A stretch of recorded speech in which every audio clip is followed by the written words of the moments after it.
Zelenskinin diplomatının Bakıya gəlməsi kimləri qıcıqlandırdı? Azərbaycana gələndə işə düşən ədalət tərəzisi.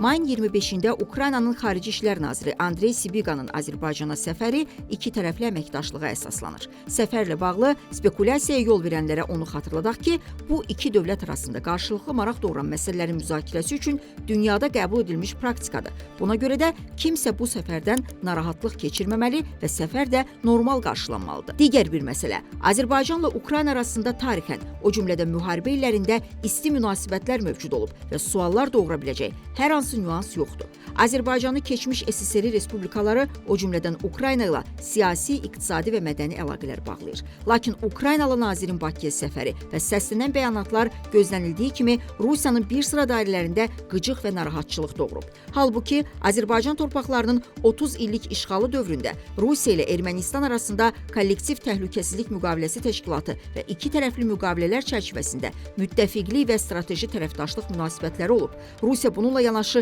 Ermənistana 1 milyard dollarlıq silah satışını da həyata keçirib. Onunla müxtəlif təşkilatlarda birgə təmsil olunub. Son vaxtlarda Rusiya ilə Ermənistan arasında qarşılıqlı səfərlərin sayı artıb. Son olaraq Rusiya Xarici İşlər Nazirliyinin rəhbəri Sergey Lavrov Ermənistana, baş nazir Nikol Paşinyansa Moskvaya gedə bilirsə, Ukrayna Xarici İşlər Nazirliyi rəhbərinin Azərbaycana səfəri də normal halda. Buna görə bu səfər yalnız Azərbaycanla Ukrayna arasında iki tərəfli münasibətlər kontekstində qiymətləndirilməli və hər hansı spekulyativ mülahizələrə yol verməməlidir. Azərbaycan istənilən dövlətlə münasibətlərini müstəqil şəkildə qurur və bu onun hüququdur. Eyni zamanda Ukrayna ilə davam edən müharibədə ölkəmiz neytral mövqe nümayiş etdirib. Nazirin səfəri zamanında səslənən fikirlərə baxsaq, burada üçüncü ölkəyə yönəlik hər hansı bəyanat səslənməyib. Əksinə, postsovet məkanında sülh və əmin-amanlığın qurulması diqqət mərkəzində olub.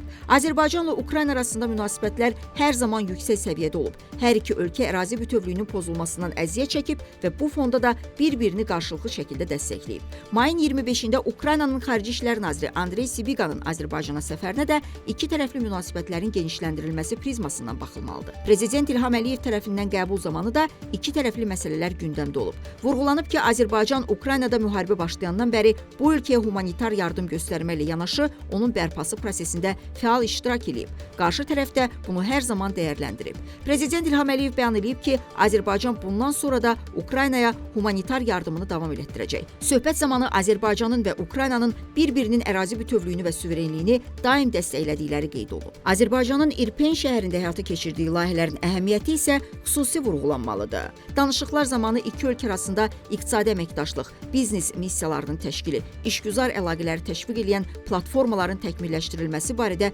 müzakirələr aparılıb. Həmçinin nəqliyyat dəhlizlərinin ticarət əlaqələrinin genişləndirilməsində rolu barədə fikir mübadiləsi aparılıb. Məlumat üçün bildirək ki, Azərbaycanla Ukrayna arasında 2021-ci ildə 1 milyard dollar olan ticarət dövriyyəsi 2022-ci ildə 600 milyon, 2023-cü ildə 350 milyon, 2024-cü ildə isə 30% artımla 460 milyon dollar olub. Beləliklə, Ukrayna Xarici İşlər Nazirinin Azərbaycana səfəri hər iki ölkə üçün qarşılıqlı maraq doğuran aktual məsələlərin müzakirəsinə yönəlmiş beynəlxalq münasibətlərin tamamilə təbii və ümumqəbul edilmiş təcrübəsidir. Bu cür diplomatik əlaqələr normadır və nə narahatlıq, nə də fərziyyələr doğurmamalıdır. Bu halda Ukrayna nazirinin Azərbaycana və ya əksinə Azərbaycan rəsmilərinin Kiyevə səfəri də diplomatik münasibətlərin təbii elementi kimi qiymətləndirilməlidir. Ukrayna diplomatının Bakıya səfərini hər hansı geosiyasi intriqalar kontekstində təqdim eləmək cəhdləri əsassızdır və sadəcə müəyyən qrupların maraqlarına xidmət eləyir. Bu, sırf iki suveren dövlət arasında iki tərəfli təmasdır və məhz bu cür qiymətləndirilməlidir. Son olaraq qeyd edək ki, Ukrayna Xarici İşlər Nazirinin Azərbaycana səfəri dövlətlər arası əlaqələri gücləndirən bir addımdır və spekulyasiyalar və ya fərziyyələr üçün səbəb deyil. Azər Nuriyev, Leyla Mehdi qızı, Report.